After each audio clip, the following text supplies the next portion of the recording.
Hello दोस्तों, स्वागत है आपका अपने YouTube चैनल MLSU एग्ज़ाम पर। अब हम BA सेकंड सेमेस्टर की थर्ड यूनिट पढ़ने वाले हैं, मतलब कि 3 नंबर यूनिट पढ़ने वाले हैं। इससे पहले मैंने फर्स्ट यूनिट व सेकंड यूनिट को पूरा कंप्लीट कर चुका हूँ। तो इससे पहले आपने वीडियो नहीं देखा हो तो प्लीज़ उन दोनों वीडियो को देख लें और तीसरी यूनिट बाद में पढ़ें। तो चलो, तीसरी यूनिट का सबसे पहले हम संपूर्ण सारांश पढ़ेंगे।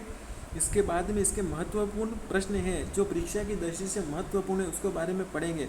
तो चलो शुरू करते हैं। इससे पहले आपने MLSU के एग्ज़ाम चैनल को सब्सक्राइब नहीं किया हो तो प्लीज़ चैनल को सब्सक्राइब जरूर करें और वीडियो को शेयर और लाइक ज़रूर करें। तो चलो शुरू करते हैं। मुग़ल साम्राज्य जो थर्ड यूनिट में दिया हुआ है आपके, तो मुग़ल साम्राज्य संपूर्ण सारांश पढ़ेंगे सबसे पहले। तो मुग़ल साम्राज्य की स्थापना कब हुई थी? 1526 ईस्वी में। किसने की? बाबर ने। तो पानीपत के युद्ध में, प्रथम युद्ध में इब्राहिम लोदी को हराकर की। तो मुग़ल साम्राज्य की सबसे पहला प्रश्न बन सकता है कि मुग़ल साम्राज्य की स्थापना कब हुई? तो 1526 याद रखना। 1, 2, 5, 6, 1526 याद रखना। किसने की थी? बाबर ने। तो मुग़ल साम्राज्य की स्थापना किसने की? बाबर ने। कब की? 1526 ईस्वी में, जब वह पानीपत का प्रथम युद्ध जीत गया था। तो पानीपत का प्रथम युद्ध भी पूछा जा सकता है। तो किसके मध्य हुआ था? इब्राहिम लोदी और बाबर के मध्य हुआ था पानीपत का प्रथम युद्ध। इसके बाद मुग़लों ने भारत में एक विशाल और शक्तिशाली साम्राज्य स्थापित किया। पानीपत के युद्ध के बाद बाबर के बाद हुमायूं, जो इसका पुत्र था। हुमायूं के बाद अकबर शासक बना। अकबर का पुत्र जहांगीर, जहांगीर का पुत्र शाहजहाँ और शाहजहाँ का पुत्र औरंगजेब था। प्रमुख मुग़ल शासक थे। मतलब कि ये 1, 2, 3, 4 और 5 और 6, ये 6 शासक बहुत ही मुग़ल साम्राज्य में शक्तिशाली शासक थे। औरंगजेब के बाद में जो शासक थे वो बहुत ही कमज़ोर शासक थे और इस उन्हीं के कारण मुग़ल साम्राज्य का पतन हो गया। तो आपको याद रखना है कि सबसे पहला शासक था बाबर, इसका पुत्र हुमायूं। हुमायूं के बाद अकबर था, जो बाबर ने 1526 से 1530 ईस्वी तक शासन किया था, केवल 4 वर्षों तक, पर बड़ा शक्तिशाली शासक था। हुमायूं भी बड़ा शक्तिशाली शासक था। जहांगीर है, शाहजहाँ है। तो सबसे पहले पढ़ते बाबर और हुमायूं के बारे में। तो बाबर ने 1526 ईस्वी में पानीपत के प्रथम युद्ध में इब्राहिम लोदी को हरा दिया था। 1527 में खानवा के युद्ध में राणा सांगा जी, जो मेवाड़ में इतिहास में आपने पढ़ा होगा कि राणा सांगा जी ने खानवा का युद्ध लड़ा था, को हराया। मतलब राणा सांगा जी हार गए थे, उनके शरीर पर इतने घाव थे फिर भी वह इतने लड़े थे। 1529 में घाघरा के युद्ध में अफगानों को पराजित किया। तो ये युद्ध याद रखना। खानवा का युद्ध 1527 में महाराणा सांगा जी और खानवा का युद्ध महाराणा सांगा जी और इब्राहिम लोदी के मध्य हुआ था। सॉरी, राणा सांगा और बाबर के मध्य हुआ था, ये याद रखना। जिसमें बाबर ने तुलगमा पद्धति अपनाई थी और तोप खाने का यूज़ किया था। 1529 में घाघरा के युद्ध में अफगानों को पराजित किया था बाबर ने। इस प्रकार भारत में मुग़ल सत्ता की नींव मजबूत हुई थी। तो आपको याद रखना है। बाबर के बाद उसका पुत्र बना हुमायूं शासक। उसे अफगानों और अपने भाइयों से संघर्ष करना पड़ा, क्योंकि हुमायूं ने उस समय मुग़ल साम्राज्य में ऐसी संस्था थी कि यदि अगला कोई राजा बनेगा तो अपने भाइयों से लड़कर जो जीतेगा वही राजा बनता। ऐसी कोई फिक्स परंपरा नहीं थी कि बड़ा बेटा बनेगा। इस प्रकार हुमायूं ने अपने भाइयों को मारकर अगला शासक बना मुग़ल। 1539 में चौसा तथा 1540 के कन्नौज युद्ध में शेरशाह सूरी से हारकर हुमायूं को भारत छोड़ना पड़ा। तो उस समय कन्नौज और चौसा के युद्ध में शेरशाह सूरी से हार गया था हुमायूं, तो उसे भारत छोड़ना पड़ा। लेकिन बाद में उसने पुनः दिल्ली पर अधिकार कर लिया और 1556 में उसकी मृत्यु हो गई थी। तो उसके बाद में 56 में मृत्यु हो जाने के बाद अकबर शासक बना। तो दूसरा अफगान साम्राज्य और शेरशाह सूरी, तो किस प्रकार उसका युद्ध हुआ? तो हुमायूं की पराजय के बाद शेरशाह सूरी ने भारत में अफगान शासक सत्ता स्थापित की थी। जब हुमायूं हार गया था तो उसने प्रशासन, राजस्व और सड़क व्यवस्था में महत्वपूर्ण सुधार किए थे। इस प्रकार महत्वपूर्ण सुधार किए। उसकी प्रमुख उपलब्धियां क्या क्या थी? कि भूमि, क्योंकि हुमायूं युद्ध हार गया था, तो भूमि की पैमाइश और व्यवस्थित भू राजस्व व्यवस्था थी इसके समय।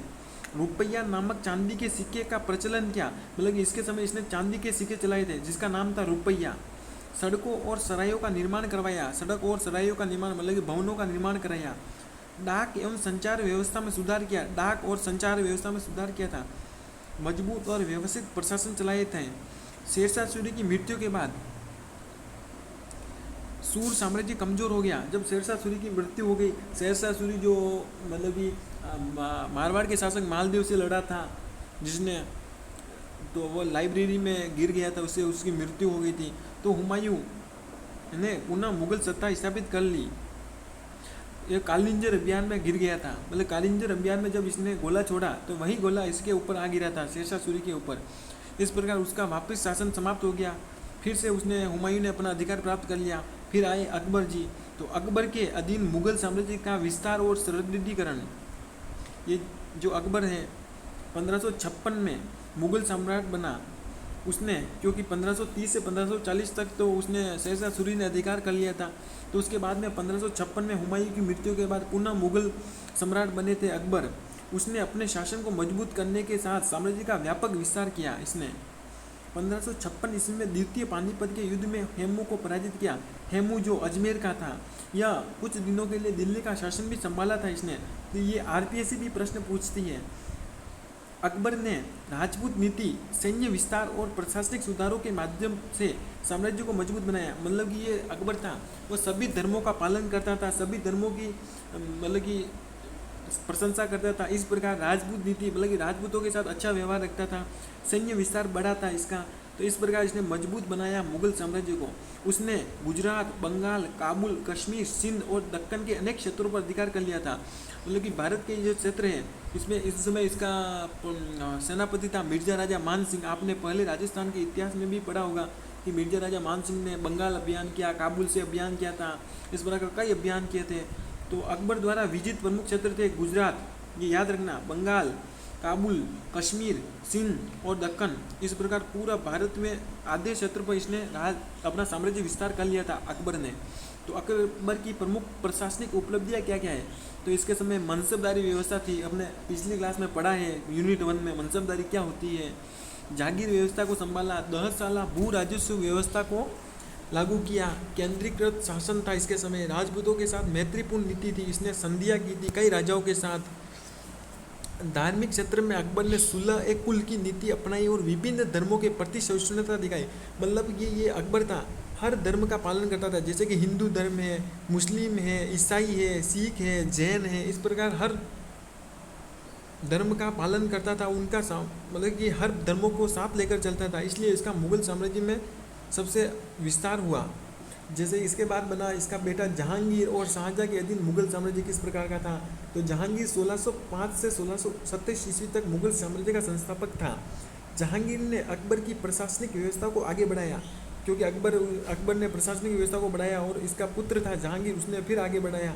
उसके शासनकाल में कला, चित्रकला और साहित्य का विकास हुआ। सबसे ज़्यादा चित्र और कला जिसमें दी जहांगीर उसने न्याय को महत्व दिया और न्याय की जंजीर लगवाई। सबसे मतलब कि ऐसा न्याय के प्रति उत्तरदायी था, तो इसने जहांगीर ने बहुत बड़े कानून बनाए, न्याय किया, न्याय की जंजीर को झकझोर दिया। इस प्रकार इसका अगला पुत्र था शाहजहाँ। तो शाहजहाँ के बारे में तो आप जानते होंगे कि शाहजहाँ के समय मुगल साम्राज्य शक्ति और वैभव चरम पर पहुंचा, इतनी शक्तिशाली बन गया था मुगल साम्राज्य को, इसको हराना शायद मुमकिन नहीं था। बट स्थापत्य कला का अत्यधिक विकास हुआ इसके समय। उसके समय ताजमहल बना, जो आपको पता होगा शाहजहाँ ने बनाया था। लाल किला और जामा मस्जिद जैसी प्रसिद्ध इमारतों का निर्माण करवाया इस शाहजहाँ ने, जिसका शासनकाल 1628 से 1658 ईस्वी तक का था। इसी कारण उसका काल मुगल स्थापत्य कला का स्वर्ण काल माना जाता है। तो प्रश्न आ सकता है कि मुगल साम्राज्य का स्वर्ण काल किसके समय का था? तो शाहजहाँ का समय 1628 से 1658 ईस्वी का। इस प्रकार आपको याद रखना है इतने अच्छे चित्रों में। इसके बाद 5 नंबर में है औरंगजेब। इसका पुत्र था औरंगजेब के अधीन मुगल साम्राज्य के और धार्मिक नीति। इसके बारे में भी हर परीक्षा में रिपीट होने वाले प्रश्न हैं। जैसे कि औरंगजेब ने 1658 ईस्वी में सत्ता प्राप्त की। 1658 ईस्वी में यह मुगल साम्राज्य का मतलब कि शासक बना। उसने साम्राज्य का विस्तार दक्षिण भारत तक किया, मतलब कि यह दक्षिण भारत में भी चला गया था, जहाँ मराठों का साम्राज्य था वहाँ तक इसने गया था। बीजापुर और गोलकुंडा अभियान में गया था। ये बीजापुर तथा गोलकुंडा को मुगल साम्राज्य को मिला दिया था। इतना शक्तिशाली शासक बन गया था औरंगजेब। पर इसकी बहुत बड़ी गलती यह थी कि धर्म को साथ लेकर नहीं चला। उसकी धार्मिक नीति अकबर की नीति से अलग थी। उसने इस्लामी सिद्धांतों को अधिक महत्व दिया। इसने मतलब कि कहा कि मैं हर एक व्यक्ति को इस्लाम बनाऊंगा। इस प्रकार इसकी नीति अच्छी नहीं थी, इसलिए यह मुगल साम्राज्य का पतन होता गया। इसके कारण 1669 में जजिया कर पुनः लगाया। तो इसने इल्तुतमिश के समय जो जजिया कर था उसने इसे वापस लागू कर दिया, जो सैनिकों के पास से लिया जाता था। मतलब कि जो उस समय बाबर युद्ध लड़ रहा था, तो उसने जजिया कर को हटा दिया था राणा सांगा के साथ। तो उसने इसी कारण वो जो सैनिक थे वापस लड़ने लगे थे उस सांगा के साथ जी। उसके समय राजपूत, मराठा, जाट, सिख आदि शक्तियों से संघर्ष बढ़ा, क्योंकि ये अपने धर्म को बढ़ावा चाहता था। और राजपूत और मराठा सैन्य थे जो ये नहीं चाहते थे कि इसका विस्तार ज़्यादा हो और अपने धर्म को प्रचार प्रसार करे, इसलिए इन्होंने विद्रोह कर दिए थे। इनसे लड़ने के लिए आ गए थे औरंगजेब से। लंबे दक्कनी युद्धों के कारण मुगल राजकोष में भारी बोझ पड़ा। इतना युद्ध लड़ा औरंगजेब, इससे इसको भारी बोझ उठाना पड़ा। तो इसके समय धार्मिक नीति थी, इस्लामी सिद्धांतों को अधिक महत्व दिया। ये एक ही धर्म अपनाना चाहता था, मुस्लिम धर्म। 1769 में जजिया कर लगाया था। 1676 में इसने 77 में इसने मंदिर तोड़ो अभियान भी चलाया था। इस प्रकार मुगल साम्राज्य का विस्तार हुआ। जैसे कि ये पूरा भारत का मैप है, इसमें दक्षिण भारत तक चला गया था साम्राज्य का विस्तार, दक्षिण भारत तक। जजिया कर लगाया पुनः 1669 में। तो आपको याद रखना है कि जजिया कर किस प्रकार जो सैनिकों पर लगाया जाता था, पुनः लगाया कब? 1669 में, 79 में। संघर्ष बढ़ा कब? जैसे कि राजपूत शासक थे, मराठा सैनिक थे, जाट थे, सिख थे, ये भी विद्रोह करने लगे थे औरंगजेब का। इसके बाद में पॉइंट नंबर 6, मुगल साम्राज्य का पतन और विघटन। किस प्रकार मुगल साम्राज्य पतन हुआ, किस प्रकार ये अपना वंश खो बैठा। तो औरंगजेब की मृत्यु हुई थी 1707 ईस्वी में। 1658 में बना और 1707 में मृत्यु हो चुकी थी। इसके बाद मुगल साम्राज्य तेजी से कमजोर होने लगा। मुख्य कारण क्या थे? जैसे कि उत्तराधिकारी के युद्ध हुए थे, कमजोर शासक हो गया था, अमीरों की गुटबाजी हो गई थी, आर्थिक संकट और प्रांतीय शक्तियों के उदय ने साम्राज्य को कमजोर कर दिया। क्योंकि औरंगजेब ने इतने युद्ध लड़े कि दिल्ली में सत्ता खाली हो चुकी थी। मतलब कि राजकोष जो पैसे थे सब समाप्त हो चुके थे। तो पिछले मुगल जो शासक बनेंगे उनको तो दिक्कत आएगी, स्वाभाविक सी बात है। तो मराठा, सिख, जाटों, राजपूत और क्षेत्रीय राज्यों ने अपनी शक्ति बढ़ा ली, क्योंकि यह इस्लाम धर्म को ज़्यादा महत्व देने लगा था औरंगजेब। इसके बाद इसके मतलब कि इसका साम्राज्य कमज़ोर हो गया। बंगाल, अवध और हैदराबाद जैसे प्रांत स्वतंत्र होने लगे जो इसने हड़प लिए थे। बाद में विदेशी आक्रमणों और अंग्रेजी शक्ति बढ़ते प्रभाव ने मुगल सत्ता को और कमज़ोर कर दिया। मतलब कि जो विदेशी आक्रमण आए थे मुगलों के बाद, अंग्रेज शक्ति बढ़ा रहे थे अपनी। इस प्रकार कमजोरी के प्रमुख कारण है उत्तराधिकारी के युद्ध। और जो औरंगजेब की मृत्यु के बाद उसके पुत्र थे आजम और मुजम, उसने भी युद्ध लड़े थे। तो उसने भी युद्ध का कारण कमजोर शासक बन गए थे। अमीरों की गुटबाजी, आर्थिक संकट और प्रांतीय शक्तियों का उदय, जैसे कि मराठे लड़ रहे थे, सिख लड़ रहे थे, जाट लड़ रहे थे, क्षत्रिय लड़ रहे थे, राजपूत लड़ रहे थे। बंगाल, अवध और हैदराबाद स्वतंत्र होने वाले प्रमुख प्रांत थे। वैभव से पतन तक की यात्रा, मतलब कि ये सबसे पहले जो साम्राज्य अपना विस्तार किया था, इसके बाद इसका पतन हो गया, मतलब कि टूट गया। तो पूरे अध्याय का निष्कर्ष क्या निकला? हमने अभी तक 5 जो मुख्य बिंदु पढ़े उसका निष्कर्ष क्या निकला कि मतलब कि 1526 ईस्वी में बाबर द्वारा स्थित मुगल साम्राज्य अकबर के समय अत्यंत शक्तिशाली बना था। जहांगीर और शाहजहां के समय अपनी समृद्धि एवं कला संस्कृति के चरम पर पहुंचा, लेकिन औरंगजेब के बाद राजनीतिक, आर्थिक और प्रशासनिक कमजोरियों के कारण धीरे धीरे पतन की ओर चला गया। इस प्रकार आपका मुगल साम्राज्य वाला पूरा टॉपिक कंप्लीट हो जाता है और इसी में से प्रश्न आएंगे। तो इसके महत्वपूर्ण प्रश्न देख लेते हैं। जैसे कि छोटे प्रश्न है, मुगल साम्राज्य की स्थापना किसने और कब की? तो आपको याद रखना है, बाबर ने 1526 ईस्वी में प्रथम पानीपत के युद्ध में इब्राहिम लोदी को हराकर मुगल साम्राज्य की स्थापना की, याद रखना है। प्रश्न नंबर 2, खानवा का युद्ध कब और किसके बीच हुआ? तो 1527 ईस्वी में बाबर और राणा सांगा जो मेवाड़ के शासक थे, जिसमें बाबर की विजय हुई थी। चौसा का युद्ध कब हुआ? 1539 ईस्वी में हुमायूं और शेरशाह सूरी के बीच हुआ, जिसमें हुमायूं पराजित हुआ। शेरशाह सूरी की 2 प्रमुख उपलब्धियां लिखी है, मतलब कि शेरशाह सूरी ने क्या क्या उपलब्धियां मिली थी? व्यवस्थित भू राजस्व व्यवस्था थी उसके समय, रुपया चांदी का सिक्का का प्रचलन किया था। प्रश्न नंबर 5, द्वितीय युद्ध पानीपत का युद्ध कब हुआ? तो आपको पानीपत के युद्ध याद रखना है। 1526 ईस्वी में अकबर की ओर से बैरम खान ने हेमू को हराया था। पानीपत का प्रथम युद्ध 1526 में, द्वितीय युद्ध 1556 में हुआ था, अकबर की ओर से हुआ था, और बैरम खान ने हेमू को, जो अलवर का शासक था। अकबर की धार्मिक नीति क्या थी? तो सुलह ए कुल, धार्मिक सहिष्णुता और समानता की नीति। मतलब कि जो अकबर था वह सभी धर्मों का पालन करता था, सभी धर्मों को साथ लेकर चलता था, इसलिए उसके मुगल साम्राज्य के समय उसका विस्तार बढ़ा और उसको मुगल साम्राज्य मजबूत हुआ। मनसबदारी व्यवस्था किसने शुरू की? तो अकबर ने शुरू की थी, क्योंकि उस समय पद दिया जाता था महत्वपूर्ण राजाओं को, किसको कहाँ पर रहना है। प्रश्न 8, जहांगीर की न्याय व्यवस्था की विशेषता क्या थी? न्याय की जंजीर लगवाई थी। शाहजहाँ का काल किसका स्वर्ण काल कहलाता है? तो शाहजहाँ के समय स्थापत्य कला, मतलब कि अनेक, जैसे कि आपको पता है शाहजहाँ ने ताजमहल का निर्माण करवाया था, इस प्रकार लाल किले का निर्माण करवाया, तो स्थापत्य कला का।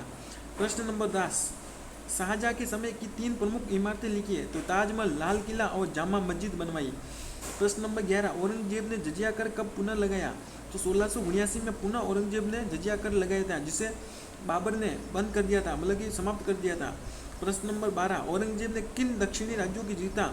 तो बीजापुर और गोलकुंडा अभियान में दक्षिण भारत गए थे औरंगजेब। औरंगजेब की मृत्यु कब हुई? 1707 ईस्वी में। प्रश्न नंबर 14, मुगल साम्राज्य के पतन के 2 कारण लिखिए। ये प्रश्न पूछा जा सकता है। उत्तराधिकारी के युद्ध हुआ था आजम और मुजम के मध्य, कमजोर शासक और गुटबाजी, मतलब कि उसके बाद में औरंगजेब के बाद में जो मोहम्मद शाह रंगीला था, जो दिल्ली का सबसे कमज़ोर शासक माना जाता है। इसके बाद में लॉन्ग प्रश्न पढ़ लेते हैं, जैसे कि बाबर और हुमायूं के शासन का वर्णन कीजिए। तो आपने पढ़ा है हमने ऊपर, बाबर का शासन था 1526 ईस्वी में, पानीपत के प्रथम युद्ध में इब्राहिम लोदी को हराकर मुगल सत्ता की स्थापना की थी इसने। 1527 में खानवा के युद्ध में राणा सांगा को हराया, तथा 1529 में घाघरा के युद्ध में अफगानों को पराजित किया था इसने। इन विजयों से मुगल सत्ता की नींव मजबूत हुई थी। लेकिन हुमायूं का शासन किस प्रकार है? हुमायूं को अफगानों और अपने भाइयों से संघर्ष करना पड़ा, क्योंकि बाबर ने छेड़ा युद्ध और इसको लड़ना पड़ा युद्ध। 1539 में चौसा के युद्ध में तथा 1540 में कन्नौज के युद्ध में शेरशाह सूरी से पराजित होकर उसे भारत छोड़ना पड़ा। वह निर्वासन में गया, परंतु बाद में पुनः दिल्ली पर अधिकार कर लिया। 1556 में इसकी मृत्यु हो गई थी। एक बार वह युद्ध हार गया और दिल्ली के साम्राज्य को खो चुका था, लेकिन उसने पुनः युद्ध किया और अपना साम्राज्य पुनः विस्तार किया, दिल्ली पर पुनः अधिकार किया। प्रश्न नंबर 2, शेरशाह सूरी की प्रशासनिक सुधार क्या थे? तो भूमि की पैमाइश और व्यवस्थित भू राजस्व व्यवस्था थी उसके समय। रुपया नामक चांदी के सिक्के चलाए थे, सड़कों और सरायों का निर्माण कराया, जिससे व्यापार और आवागमन को सुविधा हुई थी। डाक एवं संचार व्यवस्था में सुधार किए, मजबूत और व्यवस्थित प्रशासन स्थापित किया था। आपको याद रखना है अकबर के प्रशासनिक सुधार विस्तार। अकबर ने 1556 ईस्वी में सत्ता संभाली, मुगल साम्राज्य का विस्तार किया, जैसे कि मनसबदारी व्यवस्था शुरू की थी उसमें, जिसे जात और सवार भी कहा जाता है। जागीर व्यवस्था, जागीरें देने लगे सामंतों को। 10 साल केंद्रीकृत शासन, मतलब कि दिल्ली में बैठकर केंद्रीकृत रूप में शासन किया। राजपूत नीति को अपनाया, राजपूतों को अपने अधिकार में किया, मतलब राजपूतों से संधि की, उन्हें साथ लेकर चले। धार्मिक सहिष्णुता को बढ़ाया, हर धर्म का पालन किया, उनका सम्मान किया। इस प्रकार धर्म अकबर के साथ बहुत से राजा मिल गए थे। जहांगीर और शाहजहाँ की विशेषता ही लिखी है। तो जहांगीर के शासनकाल में कला, चित्रकला, साहित्य और न्याय व्यवस्था का विकास हुआ। उसने न्याय को महत्व दिया और न्याय की जंजीर लगवाई थी। मतलब कि उनके समय न्याय इतना महत्वपूर्ण हो गया था, मतलब कि हर व्यक्ति को न्याय मिला। एक बार एक मतलब कि एक दर्जी था, उसकी पत्नी हो गई थी, तो उसने जो दर्जी था उसने एक जो उस समय का प्रशासनिक व्यवस्था थी, उसने उसको जाकर बोला, उसने छोड़ो चलो देर से नहीं हो। शाहजहाँ के शासनकाल में मुगल साम्राज्य की शक्ति और वैभव चरम पर पहुंचा। इस काल में स्थापत्य कला का उत्कर्ष हुआ। प्रमुख निर्माण ताजमहल, लाल किला, जामा मस्जिद याद रखना आपको। इसके बाद में प्रश्न नंबर 5, औरंगजेब की धार्मिक नीति और शासन। औरंगजेब ने इस्लामी सिद्धांतों को अधिक महत्व दिया और 1680 में जजिया कर को पुनः लगाया। उसने जजिया कर पुनः लगा दिया था। इस प्रकार उसके शासनकाल में राजपूत, मराठे, सिख और जाटों से संघर्ष बढ़ गया था। औरंगजेब ने दक्षिण भारत तक मुगल साम्राज्य का विस्तार किया। बीजापुर और गोलकुंडा अभियान में मुगल साम्राज्य में मिला दिया था। लंबे समय तक चले दक्कन युद्धों के कारण मुगल राजकोष पर भारी आर्थिक बोझ पड़ा और साम्राज्य की शक्ति कमजोर होने लगी। इस प्रकार साम्राज्य का पतन हो चुका था। अब हम लास्ट प्रश्न पढ़ लेते हैं। ये प्रश्न हर बार रिपीट होता है, आपको बहुत अच्छे से पढ़ना है। जैसे कि मुगल साम्राज्य के पतन के कारणों का विस्तार से वर्णन कीजिए। तो उत्तर है 1707 ईस्वी में औरंगजेब की मृत्यु के बाद मुगल साम्राज्य तेजी से पतन होने लगा। इसके पतन के प्रमुख कारण क्या थे? तो उत्तराधिकारी के युद्ध। कि मुगल शासकों में स्पष्ट उत्तराधिकारी नियम नहीं था, जिसके कारण हर बार सत्ता के लिए संघर्ष हुआ और साम्राज्य कमजोर हुआ। मतलब कि मुगल साम्राज्य में ऐसी नीति थी कि कोई भी बड़ा बेटा राजा नहीं बनेगा। राजा इस प्रकार बना जाता था कि जब 5 बेटे होते थे तो वे एक दूसरे से युद्ध करके एक दूसरे को मारकर जो लास्ट में बच जाता था वह मुगल साम्राज्य का अगला राजा बनता था। इस प्रकार जिस कारण अनेक युद्धों और अनेक धन की जरूरत पड़ती थी। इस प्रकार भी कारण कमजोर हुआ था शासन। कमजोर शासक। औरंगजेब के बाद कोई भी शासक शक्तिशाली और योग्य नहीं रहा, जिससे प्रशासन ढीला पड़ा। मोहम्मद शाह रंगीला जैसा शासक बना। अमीरों की गुटबाजी। दरबार के अमीर आपस में सत्ता के लिए लड़ते रहे, जिससे केंद्रीय शक्ति कमजोर हो गई। मतलब कि मुगल साम्राज्य का पतन किस कारण हुआ? मतलब कि जो मुगलों में जो मुख्य आदमी थे, जो दरबार में अमीर आपस में लड़ने लगे, क्योंकि कमजोर हो गया था शासक और वह बनना चाहते थे मुगल, मतलब कि राजा बनना चाहते थे। जो अमीर आदमी रखे हुए थे औरंगजेब के समय, तो जिस थाली में खा रहे थे उसी में छेद करने लग गए थे। आर्थिक संकट। लंबे समय तक चले युद्धों, विशेषकर दक्कन अभियानों के कारण राजकोष खाली होने लगा। प्रांतीय शक्तियां उदय। बंगाल, अवध और हैदराबाद जैसे प्रांत स्वतंत्र होने लगे। केंद्र का नियंत्रण कमजोर हो गया था। जो पहले बंगाल और अवध पर दिल्ली का शासन था वह स्वतंत्र हो गया। मराठों, सिखों और जाटों, राजपूत उत्थान, इन शक्तियों ने मुगल सत्ता को चुनौती दी और कई क्षेत्रों पर अधिकार कर लिए। जो राजस्थान के भरतपुर क्षेत्र में रहते थे जाट, सिख। विदेशी आक्रमण। नादिर शाह और अहमद शाह अब्दाली जैसे आक्रमणकारियों ने मुगल साम्राज्य को भारी नुकसान पहुंचाया। जो मोहम्मद शाह रंगीला था उसके समय नादिर शाह ने सबसे बड़ा आक्रमण किया। इसने इतना धन लूटा, मतलब कि दिल्ली का पूरा राजकोष खाली कर दिया था नादिर शाह ने। तो सबसे ज़्यादा जब पतन हुआ, यह मुख्य कारण है विदेशी आक्रमण का। अंग्रेजों का बढ़ता प्रभाव। ईस्ट इंडिया कंपनी धीरे धीरे राजनीतिक शक्ति बनती गई और मुगल सत्ता पर प्रभाव डालने लगी।